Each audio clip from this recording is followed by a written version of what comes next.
tolong hati-hati sekali.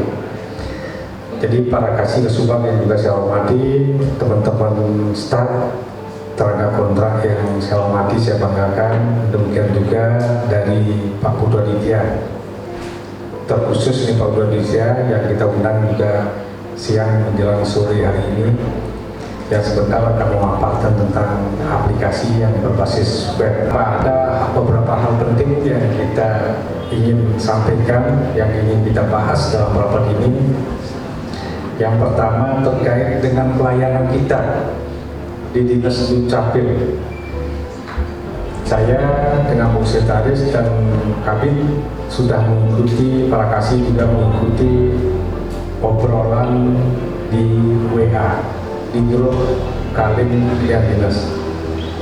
Itu kita lihat banyak terjadi protes pelayanan, tapi terutama daftar antriannya yang luar biasa banyak.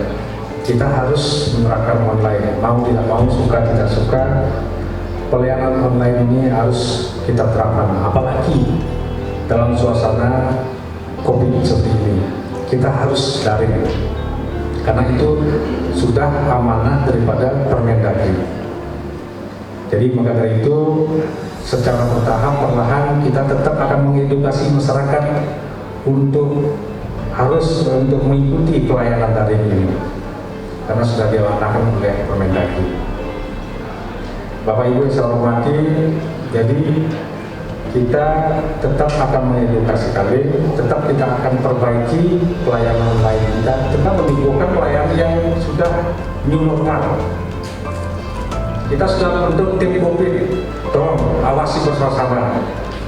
Jadi saya, Pak Sekretaris, nggak bisa mengawasi sepenuhnya, tapi saya serahkan kepada Pak Kabin yang ada di bawah Pak Kasih awasi bersama-sama. Mari kita miliki Dinas Dukcapil ini sebagai rumah kedua kita, karena di sini kita tempat mencari mata pencaharian untuk kehidupan kita. Tolong ini dari betul-betul dari hati yang paling dalam saya minta. Jadi itu tim COVID sudah ada. Jadi mulai besok saya tetap minta kepada Ketua COVID Bu Gres dengan Pak Direktur sebagai Sekretaris, pagi itu harus memantau terus dulu sama siang. Dan kita sudah punya pelayanan online, antrian online. Kalau memang macet atau di mana, segera lapor. Jangan sampai antrian lain itu pemanuan lagi. Ini kita sesuatu yang sudah mendapat apresiasi, akhirnya kita gara-gara kita berfungsi, akhirnya kita malu kita seperti.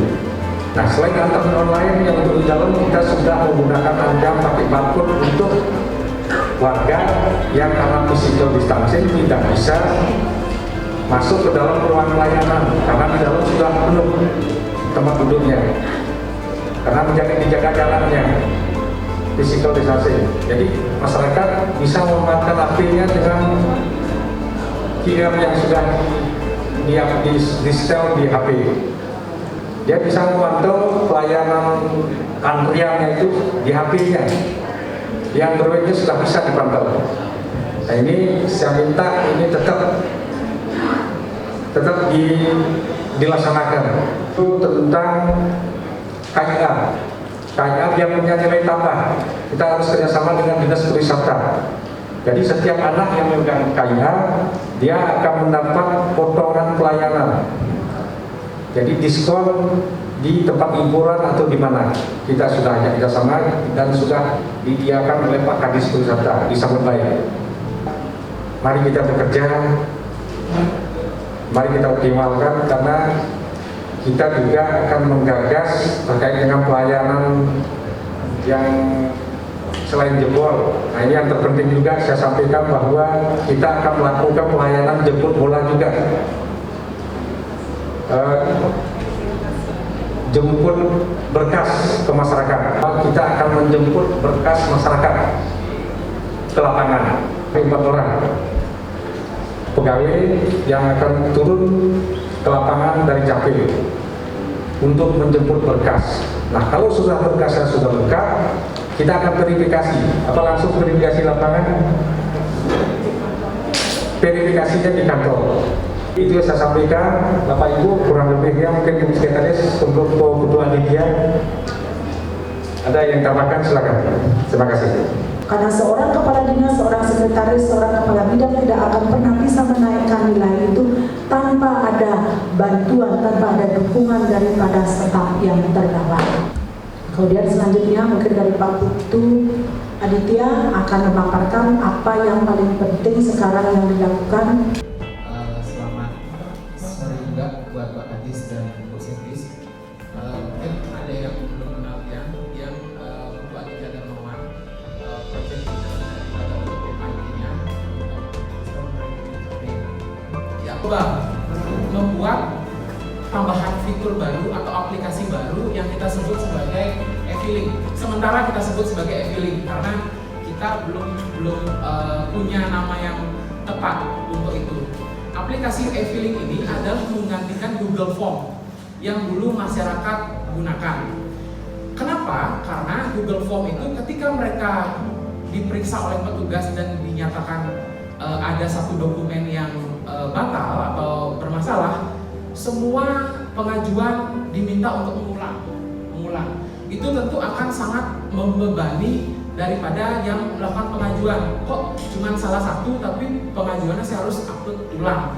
Dan yang kedua, load daripada server itu juga tetap menyimpan yang pengajuan bermasalah kemarin, sehingga storage kami bisa dikatakan luar biasa penuh. Kenapa? Karena pengajuan-pengajuan yang bermasalah ini tetap kami simpan. Kenapa? Karena sebagai bukti bahwa si indikator tersebut mengajukan dokumen yang salah. Nah, mari kita mencoba apa sih yang ada di aplikasi baru ini. Coba.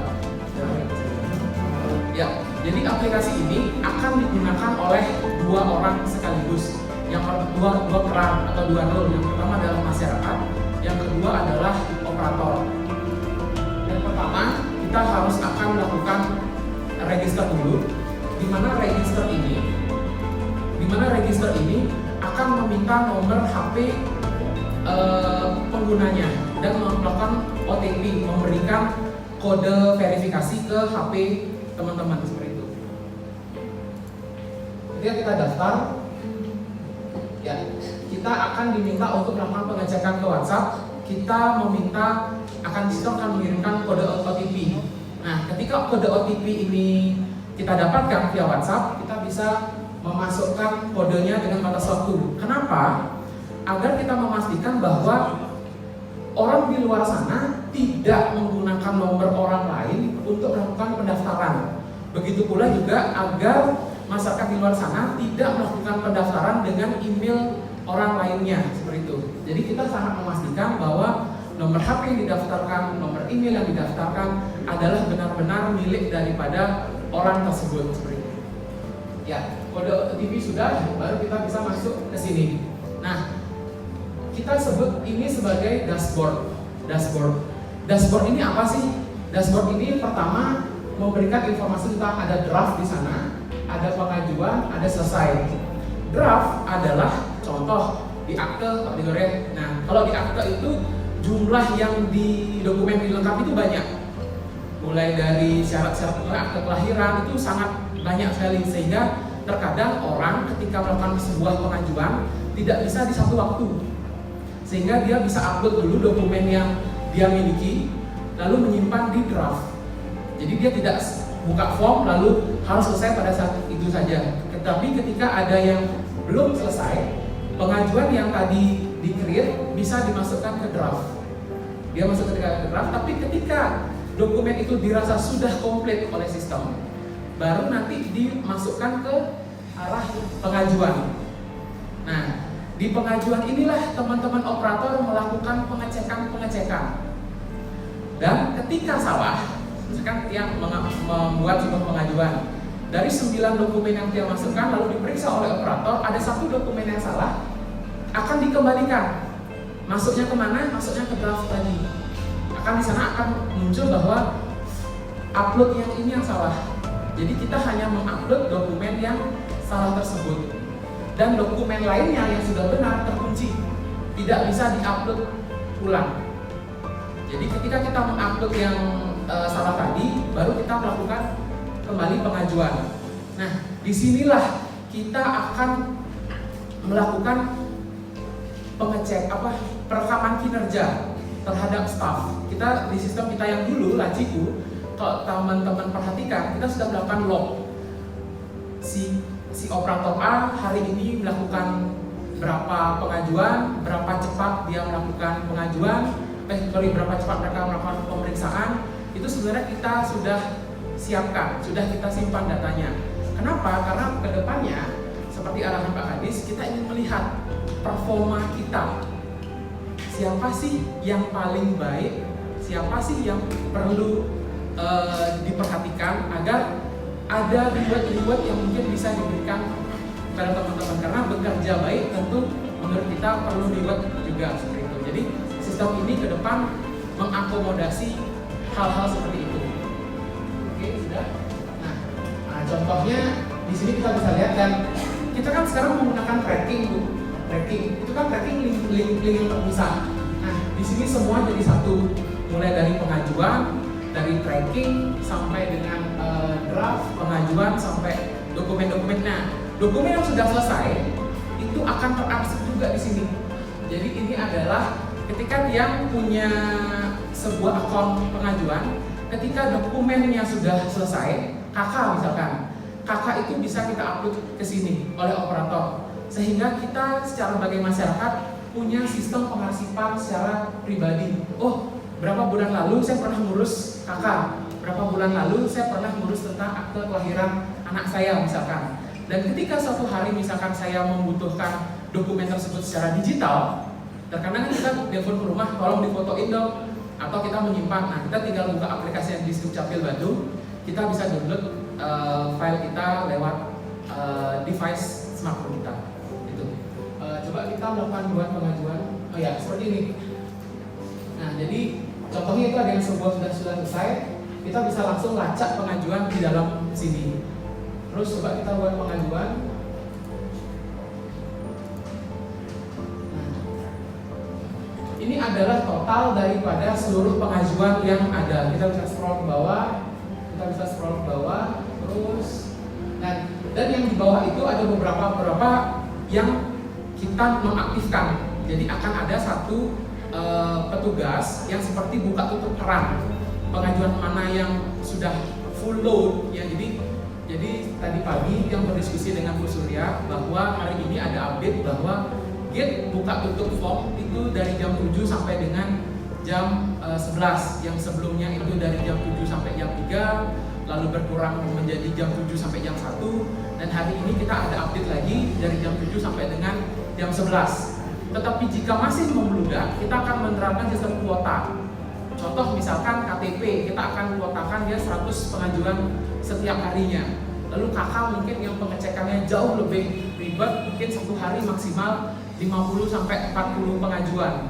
Lalu akte mungkin yang jauh lagi lebih ribet proses pengecekannya, itu mungkin satu hari maksimal 30 atau 20. Jadi ketika kuota itu sudah terpenuhi, dia akan langsung tidak bisa diklik seperti ini Pak. Jadi tidak bisa, masyarakat tidak akan bisa melakukan membuat pengajuan. Ya, coba kita buka satu link yang sudah ready.